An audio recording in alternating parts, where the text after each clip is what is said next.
ಅದು ಅವೈಜ್ಞಾನಿಕನೇ. ಸಾಕ್ಷಿ ಬೇಕಾದ್ರೆ ಕೊಡಬಲ್ಲ, ಒಂದು ಸಮೀಕ್ಷೆ ಮಾಡಿ ಅದ್ರ ಬಗ್ಗೆ ಅವೈಜ್ಞಾನಿಕ ಅಂತಾನೆ ಅವೈಜ್ಞಾನಿಕ. ಒಂದು. ಎರಡನೇದು ಒಂದ್ ನಿಮಿಷ ರಾಮಲಿಂಗೇಗೌಡರು, ಅವೈಜ್ಞಾನಿಕ ಸರಿ. ಸಾಮಾಜಿಕ ಹೋರಾಟಗಾರರಾಗಿ ಏನ್ ಸಲಹೆಯನ್ನ ಕೊಡ್ತೀರಿ? ಅವೈಜ್ಞಾನಿಕ ಇದು ಅವೈಜ್ಞಾನಿಕ, ಒಪ್ಕೊಳ್ಳೋಣ. ನಿಮ್ಮ ಸಲಹೆ ಏನಾಗಾದ್ರೆ? ನಮ್ಮ ಸಲಹೆ ವೈಜ್ಞಾನಿಕವಾಗಿ ಮಾಡಿ. ನೀವು ಪಾರ್ಟಿಕ್ಯುಲರ್ ಆಗಿ ಮನೆಗೆ ಹೋಗಿ ಅಂಟಿಸ್ತಿರಲ್ಲ, ವೈಜ್ಞಾನಿಕವಾಗಿ ಮಾಡ್ಬೇಕು ನಿಜ. ಬಟ್ ಏನ್ ಮಾಡ್ಬೇಕು? ನಿಮ್ಮ ಹತ್ರ ಒಂದು ಏನಾದ್ರು ಇದೆಯಾ? ಈ ತರ ಮಾಡಿ ವೈಜ್ಞಾನಿಕವಾಗಿ ಈ ಒಂದು ಆಪ್ಷನ್ ಇದೆ ಅಂದ್ರೆ ಒಂದು ಮಾದರಿ ಹೇಳಿ, ಒಂದು ಉದಾಹರಣೆ ಹೇಳಿ. ಈಗ ಅಲ್ಲಿ 2 ಬಾರಿ ಸಮೀಕ್ಷೆ ನಡೆಸಿರುವಂತದ್ದು ಜಾತಿ ಗಣತಿನ. 2 ಬಾರಿ. ಒಂದು ಬಾರಿ ಕಾಂತರಾಜು ವರದಿಯನ್ನ ಇದೇ ಕಾಣೆಯಾಗೋಗಿದೆ ಫೈಲ್ ಅಂತ ಹೇಳಿದಂಥದ್ದು. ಈಗ ಶುರುವಾಗ್ತಾ ಇದೆ. ಈಗ 2 ಕೂಡ ಅವೈಜ್ಞಾನಿಕ ನಿಮ್ಮ ಆರೋಪ, ಓಕೆನಾ? ಆಯ್ತು, ಓಕೆ. ಒಂದು ಮಾದರಿಯನ್ನ ಹೇಳಿ ನೋಡಿ, ಯಾವ್ದಾದ್ರು ಒಂದು ರಾಜ್ಯದಲ್ಲಿ ತುಂಬಾ ಚೆನ್ನಾಗಿ ಮಾಡಿದ್ದಾರೆ, ಅದನ್ನ ಕೋಟ್ ಮಾಡಿ, ಫಾಲೋ ಮಾಡಿ, ಅಥವಾ ಕೌಟ್ ಮಾಡಿ. ನೀವು ನನ್ನ ಪಾತ್ರ ಮಾಡಿದ್ರೆ ನಾನೇನ್ ಮಾಡಿ? ಆಯ್ತು, ಇರಿ ಒಂದು ನಿಮಿಷ. ನಾನು ಸರ್ಕಾರಕ್ಕೆ ಸಲಹೆ ಕೊಡ್ತಿಲ್ಲ. ನಾನು ಸಲಹೆ ಕೊಡೋದಿಲ್ಲ ಸರ್ಕಾರಕ್ಕೆ. ನಾನು ಹೇಳ್ತಿರುವಂತದ್ದು ಜನಗಳ ದುಡ್ಡನ್ನ ವಹಿಸಬೇಡಿ. ನಾನು ಬರ್ತೇನೆ. ಆಯ್ತು, ನಾನು ನಿಮ್ಗೆ ಅವಕಾಶ ಕೊಡ್ತಾ ಇದ್ದೆ. ನಾನು ಹೇಳ್ತಿರುವಂತದ್ದು ಸಾರ್ವಜನಿಕ ತೆರಿಗೆಗಳನ್ನ ವ್ಯಯ ಮಾಡಬೇಡಿ ವಿನಾಕಾರಣ. ನಾನು ಹೇಳ್ತಿರೋದು ಕರೆಕ್ಟ್. ನೀವೇನ್ ಹೇಳಿದ್ರಿ, ನೀವ್ ಹೇಳಿದ್ರೆ ನಡ್ಕೊಳ್ಳಿ ಅಂತ ಹೇಳ್ತಿದ್ದೀನಿ. ಹೊಸ ಸಲಹೆ ಬೇಕಾಗಿಲ್ಲ, ನೀವ್ ಹೇಳಿದ್ರೆ ನಡ್ಕೊಳ್ಳಿ ಸರ್. ಒಂದು ಎಕ್ಸಾಂಪಲ್ ನಾನು ಹೇಳ್ತಾ ಇದ್ದೀನಿ ನೋಡಿ. ಈಗ ಅವೈಜ್ಞಾನಿಕವಾಗಿ ನಡೀತಿದ್ರೆ ತಪ್ಪು, ಅವೈಜ್ಞಾನಿಕವಾಗಿ ನಡೀತಿದ್ರೆ ತಪ್ಪು, ಎಲ್ಲರೂ ಕೂಡ ಖಂಡಿಸಬೇಕಾಗಿರುವಂಥದ್ದು. ನಾವು ವಿರೋಧ ಪಕ್ಷವಾಗಿ, ಸಾಮಾಜಿಕ ಹೋರಾಟಗಾರರಾಗಿ, ಅದೇ ರೀತಿಯಾಗಿ ಒಬ್ಬ ಪ್ರಜೆಯಾಗಿ ಕೂಡ ಮಾತನಾಡಬೇಕಾಗುತ್ತೆ. ಅವೈಜ್ಞಾನಿಕವಾಗಿ ನಡೀತಿದ್ರೆ 100ಕ್ಕೆ 100 ಖಂಡಿಸಬೇಕಾಗುತ್ತೆ, ಎಲ್ಲರೂ ಕೂಡ ಒಟ್ಟಾಗಿ. ಅದೇ ಸಂದರ್ಭದಲ್ಲಿ ನಾವು ಖಂಡಿಸೋದನ್ನ ಎಷ್ಟು ಗಟ್ಟಿಯಾಗಿ ಮಾಡ್ತೀವಲ್ವಾ, ಸಲಹೆಯನ್ನ ಕೂಡ ಅದೇ ರೀತಿಯಾಗಿ ಕೊಡಬೇಕಾಗುತ್ತೆ. ಅದು ನಮ್ಮ ಜವಾಬ್ದಾರಿ ಕೂಡ ಹೌದು, ವಿರೋಧ ಪಕ್ಷದ ಜವಾಬ್ದಾರಿ. ನೋಡಪ್ಪ, ಕಾಂಗ್ರೆಸ್ ಸರ್ಕಾರ ಇದೆ, ಅದು ತಪ್ಪು ಮಾಡ್ತಾ ಇದೆ ಅಂತ ಹೇಳಿದ್ರೆ ವಿರೋಧ ಪಕ್ಷವಾಗಿ ಕಿವಿ ಹಿಂಡ್ಲೇಬೇಕಾಗಿದೆ. ಕಿವಿ ಹಿಂಡ್ತಾ ತಪ್ಪಾಗ್ತಿದೆ, ಸರಿ ಮಾಡ್ಕೊಳ್ಳಿ ಅಂತ ಹೇಳಿ ದಾರಿ ತೋರಿಸ್ಬೇಕಲ್ವಾ? ಈಗ ಏನ್ ಎಕ್ಸಾಂಪಲ್ ಕೊಡ್ತೀವಿ? ಈ ಜಾತಿ ಗಣತಿ ಯಾರ್ದು ಮಾಡ್ತಾ ಇದೆ ಸರ್ಕಾರ? ಮನುಷ್ಯರದ್ದು ಮಾಡ್ತಾ ಇದೆ. ಮನುಷ್ಯರಲ್ಲಿ ಈಗ ಜಾತಿ ಆಗಿದೆ. ಕಾಡು ಪ್ರಾಣಿಗಳದ್ದು ಯಾವ್ದು ಸಮೀಕ್ಷೆ ಮಾಡ್ತಾ ಇಲ್ಲ ಇವರು. ನಾನು ಕೇಳಿ ಅಲ್ಲ, ಒಂದು ನಿಮಿಷ, ನಾನು ಬರ್ತೀನಿ. ಕಾಡು ಪ್ರಾಣಿಗಳು ನಿಮಗೆ ಫಸ್ಟ್ ನಾನು ಬರ್ತೀನಿ, ನೀವು ತಗೊಳ್ಬೇಕು. ಈಗ ಅದಕ್ಕೆ ಪ್ರತಿರೋಧವನ್ನ ವ್ಯಕ್ತಪಡಿಸ್ತಾ ಇರೋರು ಈ ಸಮೀಕ್ಷೆಗೆ ಒಳಗಾಗಬೇಕಾದವರು. ನೀವು ಒಕ್ಕಲಿಗರ ಸಮಾಜ ಬೇಡ ಅಂತ ಇದೆ, ಅವ್ರ ಸಮಾಜದ ಮುಖಂಡರು ಬೇಡ ಅಂತ ಇದ್ದಾರೆ, ಲಿಂಗಾಯತರು, ಮಠಾಧೀಶರುಗಳು, ಅವ್ರ ಸಮುದಾಯ, ಅವ್ರ MLAಗಳು, SC STಗಳು ಎಲ್ಲರೂ ಕೂಡ ಈ ಒಂದು ಸಮೀಕ್ಷೆ ಎಲ್ಲೋ ಒಂದು ಕಡೆ ಅವೈಜ್ಞಾನಿಕವಾಗಿ ನಮ್ಮ ಜಾತಿಗಳಿಗೆ ಕುತ್ತು ತರುವಂತ ಕೆಲಸ ಆಗ್ತಾ ಇದೆ. ಇದನ್ನ ದಯವಿಟ್ಟು ಈ ಸಮೀಕ್ಷೆ ಜಾತಿ ಸಮೀಕ್ಷೆ ಮಾಡಬೇಡಿ, ಇದರಲ್ಲಿ ಲೋಪಗಳಿದೆ, ಅದನ್ನ ಸರಿಪಡಿಸ್ಕೊಂಡು ಮುಂದಕ್ಕೆ ಹೋಗಿ ಅಂತ ಹೇಳಿದೆ. ಆದ ನಂತರ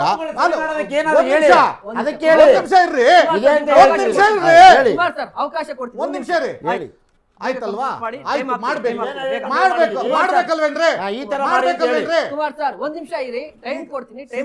ಅದೇನು ಸಿದ್ದರಾಮಯ್ಯನವರು ಮುಖ್ಯಮಂತ್ರಿ, ಈಗ ಅವ್ರಿಗೆ ಜನ ಮ್ಯಾಂಡೇಟ್ ಕೊಟ್ಟಿದ್ದಾರೆ, 137 ಸೀಟ್ ಕೊಟ್ಟಿದ್ದಾರೆ.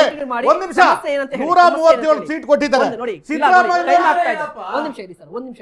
ನೀವು ಹೇಳ್ತಾ ಇರೋದು ಸಮಾಜಗಳು ವಿರೋಧವನ್ನ ವ್ಯಕ್ತಪಡಿಸ್ತಾರೆ. ಕುಮಾರ್ ಸರ್, ದಯವಿಟ್ಟು ಒಂದ್ ನಿಮಿಷ ಇರಿ. ಸಮಾಜಗಳು ವಿರೋಧವನ್ನ ವ್ಯಕ್ತಪಡಿಸ್ತಾ ಇದೆ, ಅಲ್ಲಿಂದ ಕಂಟಿನ್ಯೂ ಮಾಡಿ, ಬೇಗ ಮುಗಿಸ್ಬಿಡಿ. ಆಯ್ತು. ಈಗ ಅಷ್ಟೊಂದು ಆತರ ಯಾಕೆ ಸಿದ್ದರಾಮಯ್ಯನವ್ರಿಗೆ? ಬರೀ ಈಗ ಇನ್ನು 22 ದಿನದಲ್ಲಿ, ದಸರಾ 15 ದಿನದಲ್ಲಿ, ದಸರಾ ಹಾಲಿಡೇಸ್ ಅಲ್ಲೇ ಮುಗಿಸ್ಬೇಕು ಅನ್ನೋದೇನಿದೆ? ಆದ್ರೆ ಬೇಡ ರೀ, ನಿಮ್ಗೆ ನಾವೇ ಹೇಳ್ತೀವಲ್ಲ, ಅವರು ಪ್ರವಾಸಕ್ಕೆ ಹೋಗ್ಬೇಕು, ಅವ್ರ ಹೆಂಡತಿ ಮಕ್ಕಳ ಜೊತೆ ರಜಾ ಸಿಗುತ್ತೆ, ಪಾಪ ಬಹಳ ದೊಡ್ಡ ಕಲಾವಿದರು, ಹಾಗಾಗಿ ಅವ್ರ ಕಲಾವಿದರು ಇವರೆಲ್ಲ ಇರೋದಿಲ್ಲ, ಅವ್ರ ಸಮೀಕ್ಷೆನೇ ಆಗೋದಿಲ್ಲ. ಹಾಗಾಗಿ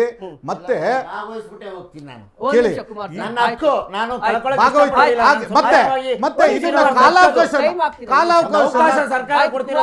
ಕಾಲಾವಕಾಶವನ್ನ ಜಾಸ್ತಿ ಕೊಟ್ಟು ಅಂಗನವಾಡಿ ಕಾರ್ಯಕರ್ತರಿದ್ದಾರೆ, ಶಿಕ್ಷಕರಿದ್ದಾರೆ, ಮತ್ತೆ ಪೌರ ಕಾರ್ಮಿಕರಿದ್ದಾರೆ ಬೆಂಗಳೂರು ಮಹಾನಗರ ಪಾಲಿಕೆಗಳಲ್ಲಿ, ಅಂತವರನ್ನ ಬಳಸ್ಕೊಳ್ಳಿ. ನಿಮ್ಗೆ ಸಾಧ್ಯ ಆಗ್ಲಿಲ್ಲ ಅಂದ್ರೆ ಅವರಿಗೆ ಯಾವುದೇ ಒಂದು ಭತ್ಯೆ ಕೊಡದೇನೆ ಈ ಸಮೀಕ್ಷೆಗಳು 2-3 ಸಮೀಕ್ಷೆಗಳಲ್ಲಿ ಅವರು ಅವ್ರದೇ ಮೊಬೈಲ್ ಇಟ್ಕೊಂಡು GB ಇಲ್ದೇನೆ, ಜಿಪೇ ಇಲ್ದೇನೆ, ನಮಗೆ ಹಾಕೊಳ್ಳಕ್ಕೂ ಕರೆನ್ಸಿ ಇಲ್ದೇನೆ ನಾವು ಈ ಸಮೀಕ್ಷೆ ಮಾಡಿಸೋ ಒಂದಾಗಿ ಅದಕ್ಕೆ NGOಗಳನ್ನ ತಗೊಳ್ಳಿ ಕೆಲಸ.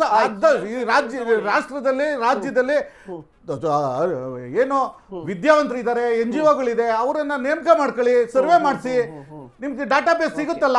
ಇದರಿಂದ ಈ ಸರ್ವೆಯನ್ನ ಹೇಗಿದ್ರು ಆರ್ಥಿಕ ಸಾಮಾಜಿಕ ಶಿಕ್ಷಣದ ಸರ್ವೆ ಮಾಡ್ತಾ ಇದ್ದೀರಾ, ಇದು ಜಾತಿ ಗಣತಿ ಅಲ್ಲ ಅನ್ನೋದಾದ್ರೆ ಅದನ್ನ ಕೇಂದ್ರ ಸರ್ಕಾರ ಮಾಡುತ್ತೆ. ನಿಮ್ಗೆ ಮಾಡಕ್ಕೆ ಯಾವುದೇ ನೈತಿಕತೆ ರಾಜ್ಯ ಸರ್ಕಾರಕ್ಕೆ ಇಲ್ಲ. ಆದ್ರಿಂದ ಈ ಸರ್ವೆ ಮಾಡೋದಾದ್ರೆ ನೀವು ಕಾಲಾವಕಾಶವನ್ನು ಕೊಟ್ಟು ಎಲ್ಲರನ್ನ ಗಣನೆಗೆ ತಗೊಂಡು ಎಲ್ಲ ಸಮುದಾಯವನ್ನ ಗಣನೆಗೆ ತಗೊಂಡು ಸರಿಯಾದಂತ ಜಾತಿ ಸಮೀಕ್ಷೆ ಏನು ಈ ಒಂದು ಆರ್ಥಿಕ ಸಮೀಕ್ಷೆಯನ್ನು ಮಾಡಬೇಕು ಅಂತ ನಾನು ಕೇಳ್ತೀನಿ. ಸರ್, ಈಗ ಯಾರ್ಯಾರು ಈ ಜಾತಿ ಗಣತಿಯನ್ನ ವಿರೋಧಿಸ್ತಾ ಇದ್ದಾರೆ ಅವ್ರು ಕೇವಲ ಬೆರಳೆಣಿಕೆಷ್ಟು ಜನ ಅಷ್ಟೇ. 90 ಜನ ಇದನ್ನ ಮಾಡ್ಲಿ ಅಂತಾನೆ ಆಸೆ ಪಡ್ತಾ ಇದ್ದಾರೆ.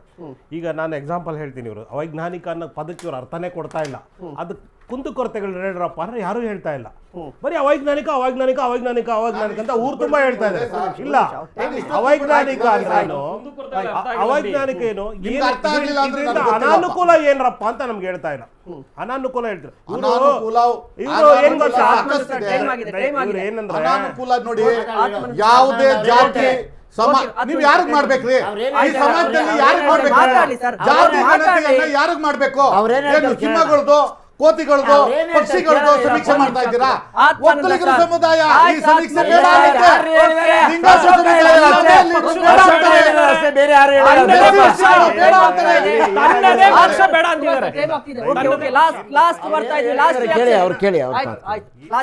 ಏನಂದ್ರೆ, ಈಗ ಯಾವುದೋ ಒಬ್ಬ ವ್ಯಕ್ತಿ ಒಂದು ಸಮಾಜಕ್ಕೆ ಅವನೊಬ್ಬ ದಂಡನಾಯಕ ಆಗಿರಲ್ಲ. ಅವನೊಬ್ಬ ವ್ಯಕ್ತಿ ಹೇಳಿದ ತಕ್ಷಣ ಇಡೀ ಸಮುದಾಯ ಅದನ್ನ ತಿರಸ್ಕರಿಸಲ್ಲ. ಅದರಲ್ಲಿ ಯಾರು ಬಡವರು ಇರ್ತಾರೆ, ಯಾವುದೇ ಮೇಲ್ವರ್ಗದ ಜನ ಇರಲಿ, ಅದರಲ್ಲಿರೋ ಬಡವರಿಗೆ ಅನುಕೂಲ ಆಗುತ್ತೆ ಅನ್ನೋದು ಇವ್ರಿಗೆ ಬೇಕಾಗಿಲ್ಲ. ಈ ಬಿಜೆಪಿ ತತ್ವ ಸಿದ್ಧಾಂತ ಏನಂದ್ರೆ ಯಾವುದೇ ಕೆಲಸ ಕಾರ್ಯಗಳು ನಡಿಬಾರ್ದು ಕರ್ನಾಟಕದಲ್ಲಿ. ಈ ಕರ್ನಾಟಕನ ಸರ್ಕಾರನ ಇನ್ನೊಂದು UP ಬಿಹಾರ್ ಮಾಡಕ್ಕೆ ಇವ್ರು ಹೊರಟಿದ್ದಾರೆ. ಇಲ್ಲಿ ಸೌತ್ ಕೆನರಾದಲ್ಲಿ ಬೆಂಕಿ ಹಚ್ಚಿ ಸಾಕಿದ್ರೆ ಮಂಡ್ಯ ಬದ್ದೂರಲ್ಲಿ ಹಾಳು ಮಾಡಕ್ಕೆ ಯಾವುದೇ ಒಳ್ಳೆ ಅಮೆಜಾನ್ ಅನ್ನೋ ಒಂದು ಕಂಪನಿ ಈ ಕಾಮರ್ಸ್ ಹಳ್ಳಿಗೆ ತಲುಪಕ್ ಸಾಧ್ಯ ಆಗ್ತಾ ಇದೆ ಅಂದ್ರೆ ನಾವು ಜಾತಿ ಗಣತಿ ಯಾಕೆ ನಾವು ಅದನ್ನ ಬಿಜೆಪಿ ಇಂಗ್ಲಿಷ್ ಕಲಿಬೇಡಿ ಅಂತಾರೆ.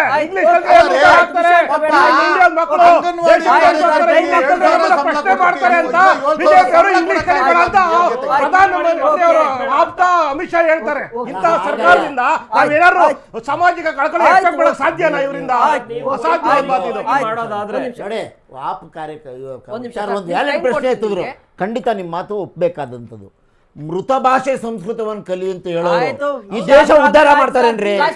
ಒಂದು ಮೃತ ಭಾಷೆ, ಸತ್ತೋಗಿರೋ ಭಾಷೆನ, ಸಂಸ್ಕೃತ ಭಾಷೆಯನ್ನ, ಹಿಂದಿ ಭಾಷೆಯನ್ನ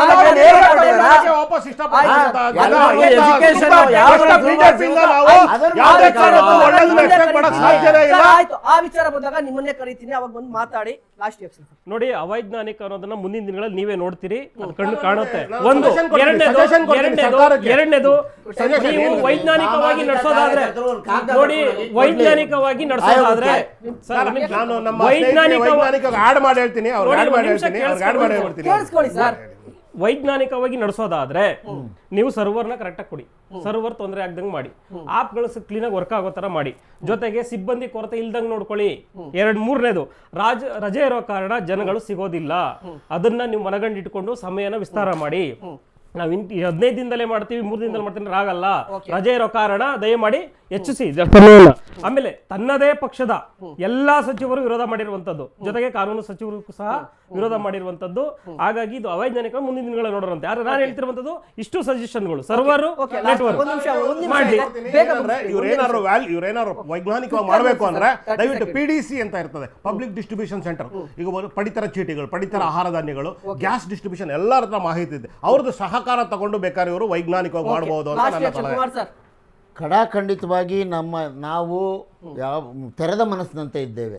ಸರ್ಕಾರ ಆಯೋಗಕ್ಕೆ ಇವ್ರದ್ದೇನೇ ಅನುಮಾನಗಳಿದ್ರೆ, ಇವ್ರದ್ದೇನೇ ಪ್ರಶ್ನೆಗಳಿದ್ರೆ, ತಕರಾರುಗಳಿದ್ರೆ ದಯಮಾಡಿ ಅಧಿಕೃತ ವಿರೋಧ ಪಕ್ಷವಾಗಿ, ಜೊತೆಗೆ ಬೇರೆ ಬೇರೆ ಪಕ್ಷಗಳ ಕಾರ್ಯಕರ್ತರು, ಸಾಮಾಜಿಕ ಹೋರಾಟಗಾರರು ಎಲ್ಲರೂ ಒಗ್ಗೂಡಿ ಸಪ್ರೇಟ್ ಆಗಿ ತಗೊಳ್ಕೊಡಿ ಪತ್ರ. ಅವರು ಅದನ್ನು ಸರಿ ಮಾಡೋ ಪ್ರಯತ್ನ ಮಾಡ್ತಾರೆ ಮತ್ತು ಆ ಕೆಲಸ